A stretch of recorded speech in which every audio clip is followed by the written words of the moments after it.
Dan dia menghilang, terbang ke atas seperti dia mengepul.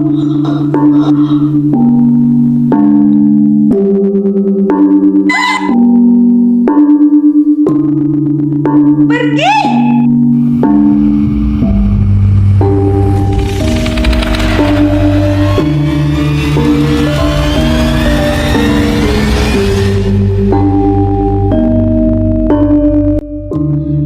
Cerita horor ini datang dari keluarga gue yang ada di Cirebon, di Jawa Barat. Dia tuh mengalami teror pocong pada tahun 2000, guys. Gitu. Jadi di sebuah rumah yang berlokasi, aku nggak mau nyebutin ya, rumah tersebut dihuni oleh keluarga, isinya 5 orang. Itu terdiri dari seorang ibu, ada neneknya, ada anaknya 1 orang, tante, dan juga omnya. Jadi waktu si anak masih duduk di bangku TK, dia masih mengingat betul nih kejadian horor itu pertama kalinya muncul pada saat tengah malam di malam Jumat Kliwon. Pada suatu malam hari, si anak ini sedang mencari-cari sesuatu yang bisa dia makan dari dalam kulkas. Jadi pada malam itu dia terasa sangat lapar perutnya, dan dia mencari makanan di dalam kulkas.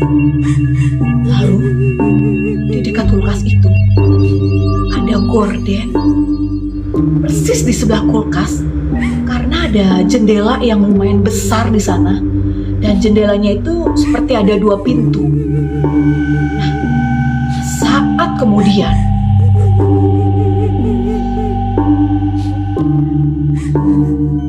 dia seperti mencium kayak ada aroma busuk, guys. Ada aroma busuk yang baunya itu sangat bau banget. Lalu dia mencari sumbernya ini ada di mana. Dan akhirnya setelah dia mencium bau busuk, tiba-tiba, guys, gordengnya itu seperti terkibas, seperti kayak bergerak-gerak gitu, melembung, seperti ada benda atau seseorang di balik tirai gorden, dan di situ tercium bau busuk yang sangat luar biasa. Rasa penasarannya semakin dalam. Di benaknya itu dia berpikir, aku akan membuka hordeng ini yang ada di samping kulkas ini. Sesaat kemudian dia dibuat gemetar. Ada penampakan yang gak ada matanya, gak ada hidungnya, dan gak ada mulutnya, kosong. Benar-benar membuat dirinya sangat takut, dan badannya seperti gemetar. Anak tersebut kemudian berjalan menjauh dari penampakan itu, dan dia gak bisa berteriak karena mulutnya seperti terkunci.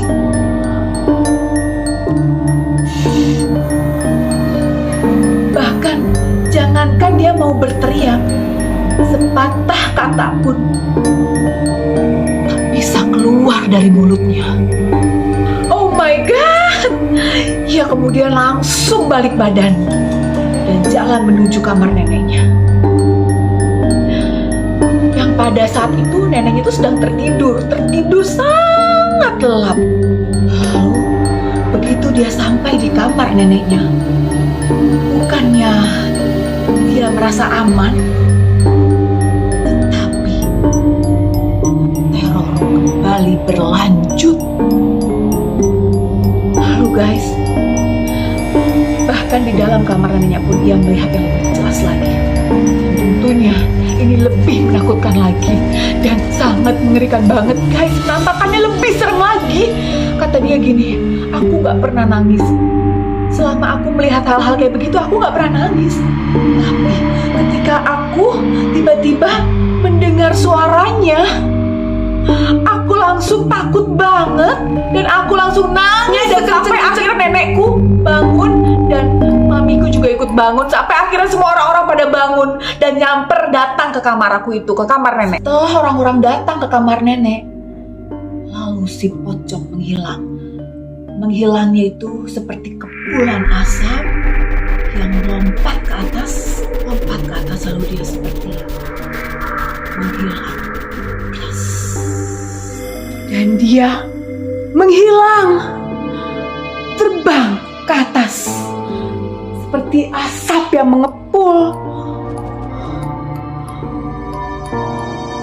Lalu begitu dia menghilang, si ibu anak itu, bapak dan nenek dan om dan semuanya itu mencoba mengecek lokasi yang pertama kali anak ini melihat, yaitu di sebelah kulkas, ya kan? Nah, setelah ibunya membuka gordennya, rupanya sosok tersebut masih terlihat jelas di dalam cermin,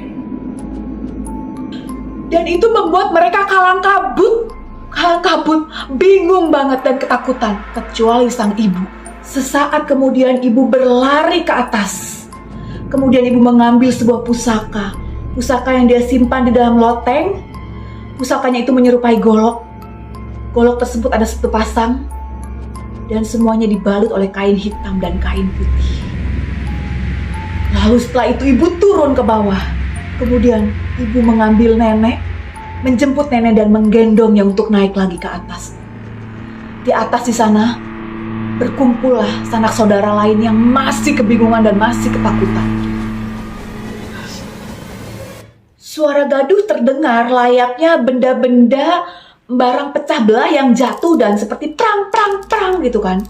Jadi si ibu itu sedang bermain pusaka dan seperti ada pertempuran di sana, pertempuran yang sangat sengit seperti itu terdengar membacakan sebuah mantra khas bahasa Cirebon. Jadi si ibu itu membacakan sebuah mantra dan prang bunyi kayak gitu. Jadi mereka tuh kayak tempur gaib gitu loh guys, gitu kan. Dan akhirnya si ibu ini dibantu oleh sanak saudara yang lain untuk bertempur di sana. Jadi ternyata sanak saudara pun bisa memiliki ilmu-ilmu yang seperti itu. Kecuali si anak itu ternyata masih ada di luar kamar guys. Dan setelah ibu ini perang tempur, perang segala macam gitu, akhirnya si ibu memberi kode kepada si anak untuk membuka jendela, membuka gordennya sampai kaca terlihat. Dan akhirnya si anak ini pun menuruti ibunya, dia naik ke kursi dan dia membuka kacanya semua, dan akhirnya kacanya dipecahkan oleh ibunya, dan akhirnya si pocong itu terbang ke televisi guys, dan akhirnya dia menghilang.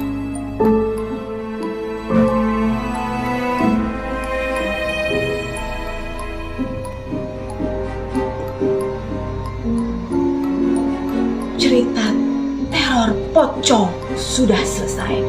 Terima kasih guys, jangan lupa di subscribe, loncengnya, like, comment, and share.